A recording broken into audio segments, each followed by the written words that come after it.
Hi friends, welcome to movie Tamil. So இன்னைக்கு இந்த வீடியோவில் கூலி படத்துக்கான அப்டேட் தான் பார்க்க போகிறோம். கூலி இந்த ஒரு படம் ரிலீஸ் ஆகி ஒரு வாரம் கிட்ட ஆகும் செஞ்சு.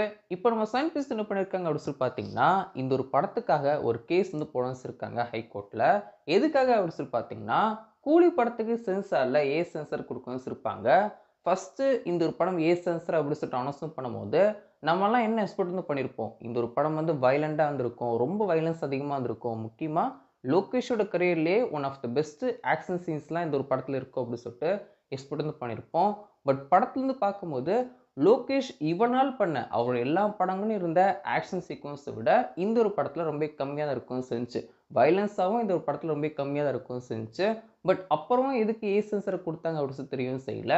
ஸோ இப்போ வந்து பார்த்தீங்கன்னா சன் பிக்சர்ஸ் ஒரு கேஸ் வந்து போட வச்சிருக்காங்க. எங்களுக்கு வந்து இதை விட வயலன்ஸாக இருந்த படத்துக்கெல்லாம் யூஎஸ் சர்டிஃபிகேட் வந்து கொடுத்தாங்க. பட் எங்கள் படத்துக்கு ஏ சென்சார் வந்து கொடுத்துருக்காங்க அப்படின்னு சொல்லிட்டு ஹைகோர்ட்டில் கேஸ் வந்து போட்டு வச்சுருக்காங்க. ஸோ கூடி சீக்கிரமாக அந்த ஒரு கேஸ்க்கான ரிசல்ட்டும் வர வரும்.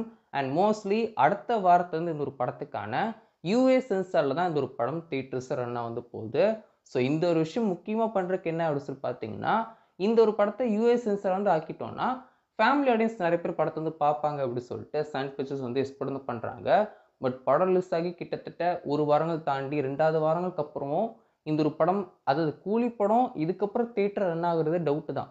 படம் வந்து ஒரு 500 கோடி, 550, 600 கோடிக்குள்ள தான் கலெக்ஷனாக இருக்கு வந்து போகுது. லைஃப் டைம் கலெக்ஷன் கூலியை பொறுத்திருக்கும் ஒரு 600 கோடிக்குள்ள இல்லை ஒரு 500 கோடிக்குள்ள தான் இருக்கு வந்து போகுது. மேபி லியோவோட கலெக்ஷனை தாண்டி ஒரு இது வந்து பண்ணணும் அப்படின்னு சொல்லிட்டு அவங்க வேணும்னே போஸ்டரை டிசைன் பண்ணி போட்டு தான் உண்டு. மற்றபடி கூலி படம் வந்து பார்த்தீங்கன்னா ஒரு 500 கோடிக்குள்ளேயோ இல்லை ஒரு 550 கோடிக்குள்ளேயோ இருக்கும் அப்படின்னு சொல்லிட்டு லைஃப் டைம் கலெக்ஷன் அவ்வளோதான் வரும் அப்படின்னு சொல்லிட்டு நான் எக்ஸ்பெக்ட் பண்ணவும் செய்கிறேன்.